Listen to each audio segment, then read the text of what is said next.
The group stepped into the tavern and was immediately hit with noise. Strange, raucous music blared from a trio of bards on a cramped stage, their instruments slightly out of tune, but played with wild enthusiasm.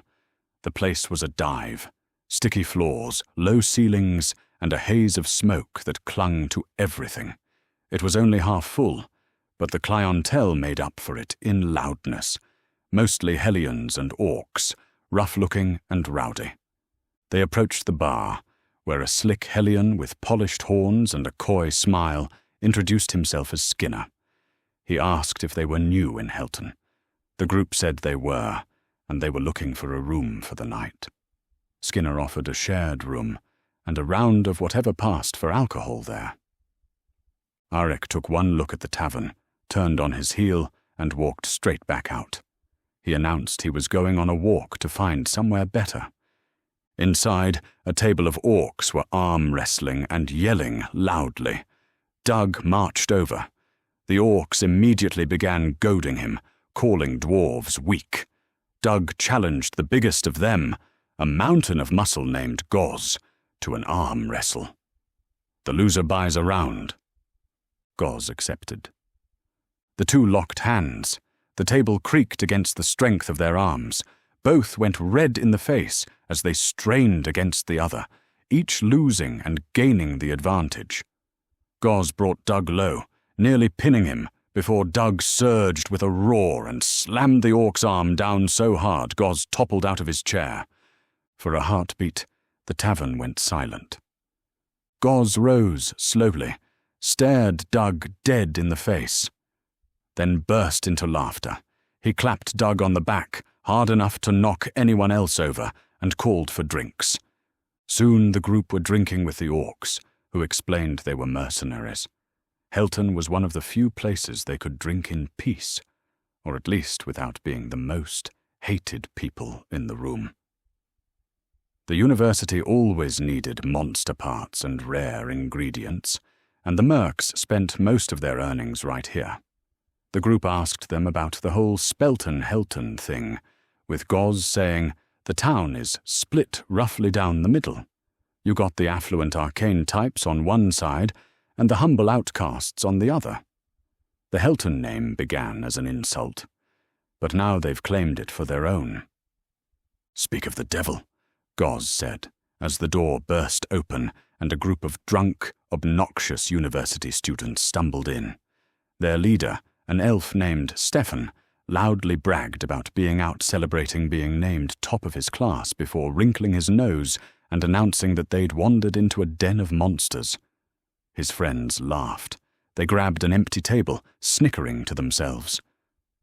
When the group approached, Stefan, most likely deliberately, mistook Coraline for a barmaid and made several unsavory comments towards her and the rest of the group. When the group chided him back, he said they were beneath him. He then demanded that Coraline bring him the most expensive drink in this dump.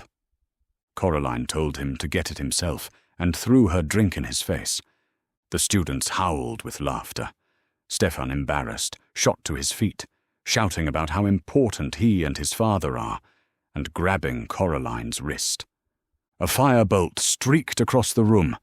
Arekk, standing in the doorway, had returned just in time to escalate things. The bolt missed Stefan entirely and hit an orc at the back of the tavern. The orc turned, assumed the hellion behind him had done it, and punched him in the face. The tavern erupted into chaos. As stools, bottles, and bodies flew, the bards immediately switched to a jaunty tune. Arekk and Stefan began hurling spells at each other as Goz's mates jumped the other students. The tavern floor was now a sea of fighting.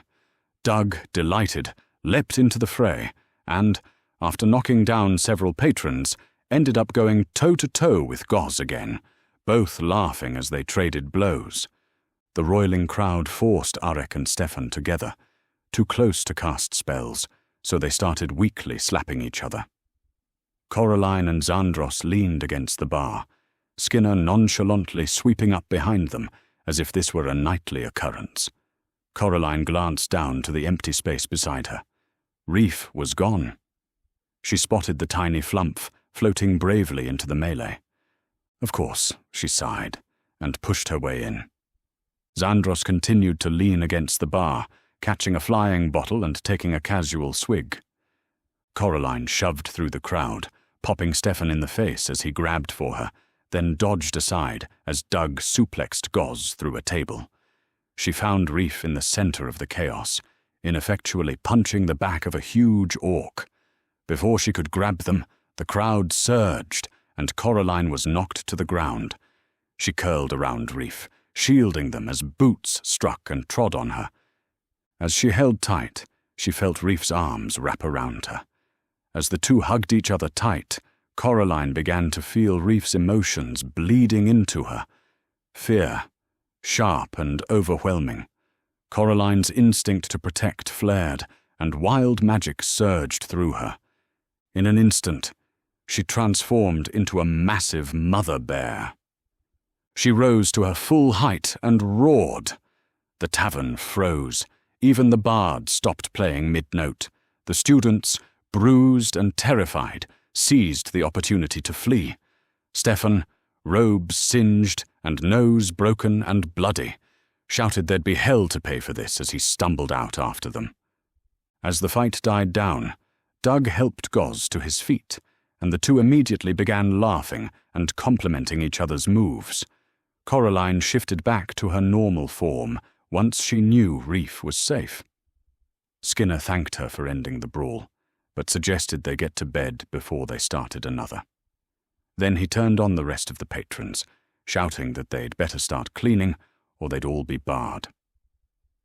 The group headed upstairs, except for Zandros, who stayed behind, sitting alone in a corner booth, drinking in silence.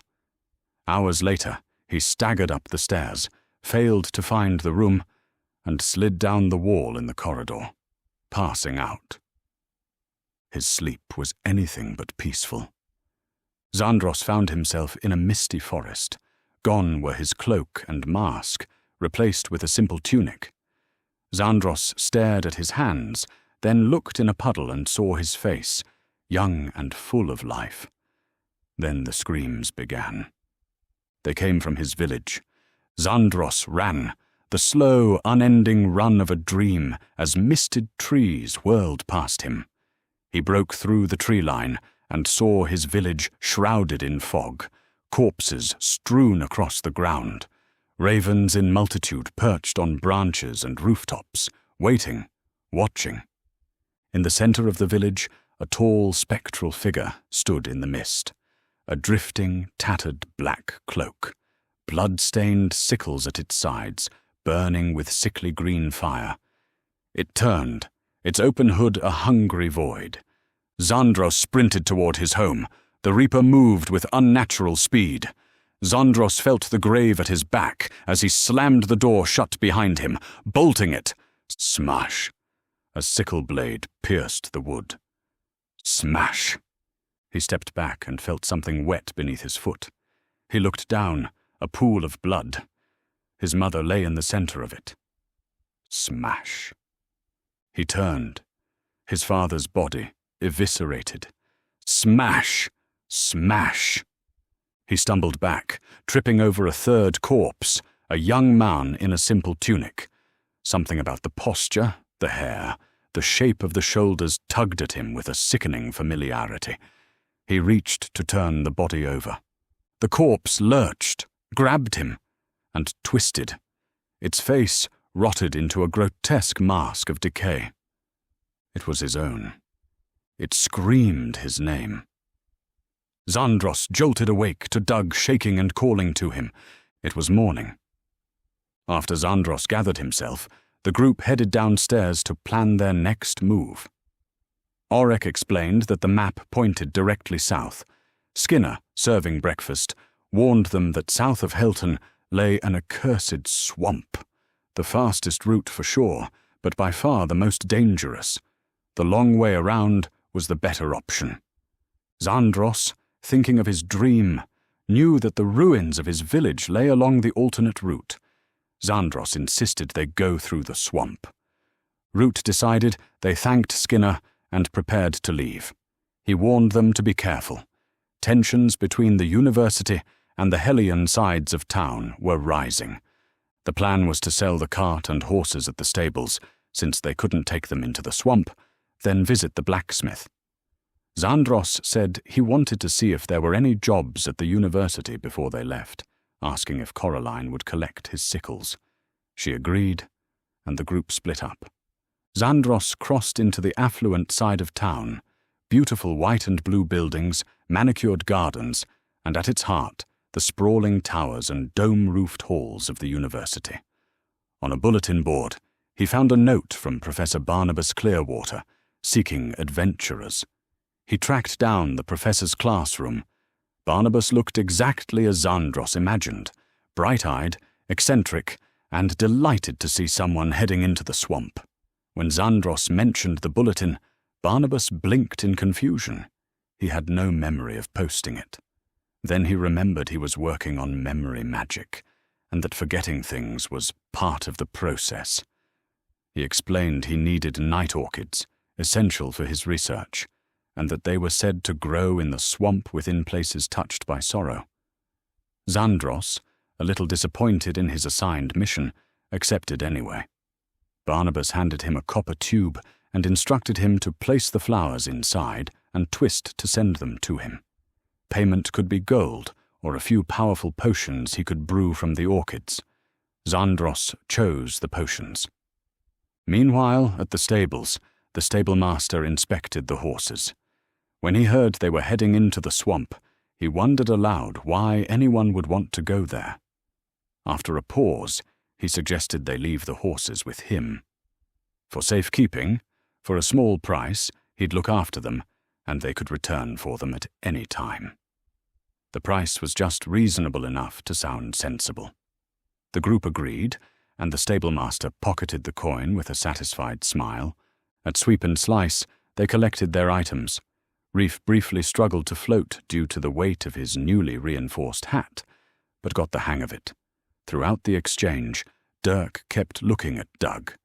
Before they left, he asked Doug his clan name. Doug momentarily considered lying, knowing he'd left home without permission, but in the end decided to be honest.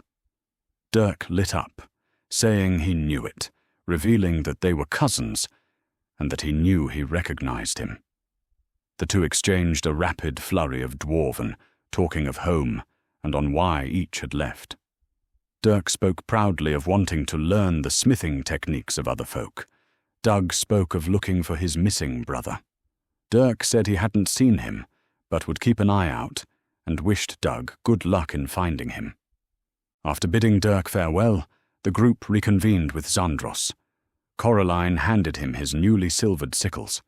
They made one last stop at a hellion-run corner shop for some supplies, and then, in the early afternoon, they left Spelton, Helton, or whatever the town was called, behind. The road south grew drearier with every step. The air thickened, heavy and damp. The trees twisted into strange shapes, and the sky dulled to a flat grey. At the end of the old stone road lay a wooden dock jutting into an expanse of dark, still water. The only issue with this dock is that there were no boats. Stumped, the group asked what now, when Coraline spotted a thin column of smoke rising in the distance along the bank line. With no better option, they trudged off-road toward it. The walk was hard going, as it became hard to tell what was firm ground and what was floating moss. The smoke led them to a shack perched on stilts above the swamp. On the porch, a tiny old woman swept lazily, humming to herself as a multitude of wind chimes gently danced and jingled. She looked up as they approached and smiled warmly, inviting them inside for tea and biscuits. The group hesitated, but the two boats tied to her dock were impossible to ignore. They accepted. Inside, the shack was a perfect picture of grandmotherly comfort, doilies, knitted blankets, and floral wallpaper. As the tea brewed, Doug ate several biscuits and declared them excellent. When they mentioned the boats, the old woman, Diava, brightened. She said she'd happily part with them if they agreed to a small favor. The group tensed. Doug, however, nodded immediately, insisting she could be trusted. The others asked what the favor was, but she said they'd have to agree to it first. The group refused. Diava's smile twitched. The room flickered, just for an instant. The cozy cottage illusion peeled back to reveal something rotten beneath.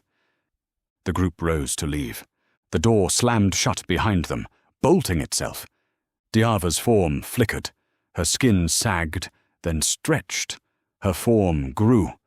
The illusion melted away, revealing a hunched, twisted hag, her home a den of bones, blood, and dark magic. Doug, having eaten the biscuits, turned toward his friends with a blank expression. The hag whispered a command, and Doug's eyes glazed over white, shark-like, and empty. The fight was vicious. Doug's strength turned against them, nearly overwhelmed the group. The hag hurled curses and illusions, her laughter echoing through the shack. Coraline and Arekk struggled to keep Doug at bay, while Xandros tried to corner the hag. Doug nearly fell Coraline with a wild, lurching swing of Wendy. Just before he could deal the finishing blow, Arekk counter-charmed Doug, stopping him mid-swing, allowing Coraline to roll away. With her hold on Doug momentarily overridden, Doug fought from within, finally breaking the charm placed on him. Together, the group turned on the hag. The tables turned, and the hag made to escape. Xandros struck the killing blow, his sickle slicing through her as she shrieked in pain. Her body ignited in purple and green, fey fire, her form burning away as her voice echoed through the shack. You think you've won, I shall return, and when I do, you will all suffer. Then she was gone. Arekk rifled through the shack and found her spell book, bound in human skin. Doug reached for the biscuits, Coraline slapping his wrist. Rubbing his wrist, he said he wasn't going to eat them, and that they could be useful. Reassured, Coraline inspected the teapot. The illusion gone, she saw it was now a bubbling cauldron filled with horrific ingredients. She dumped out the contents and took the cauldron and all the potion-making supplies she could find. With the hag defeated, they took the boats from her dock and pushed out into the swamp. The journey was slow and eerie. The water, thick and dark, was blanketed in mist and regularly disturbed by unseen creatures shifting beneath the surface. Endless swarms of bugs gathered in clouds, and moss-draped branches hung low, brushing their heads as they passed. As they paddled, Arekk spotted a cluster of standing stones rising from a small island. Intrigued, he insisted they investigate. The group agreed. The stones were ancient, carved with faint runes. Arekk examined them closely and realized they were the remnants of a massive teleportation circle, long dormant, but once powerful. He jotted the runes into a book for later study. Daylight was fading. They pushed on until they found a steep island and pulled the boats ashore. Exhausted, they set up camp for the night, the swamp murmuring around them as darkness settled in.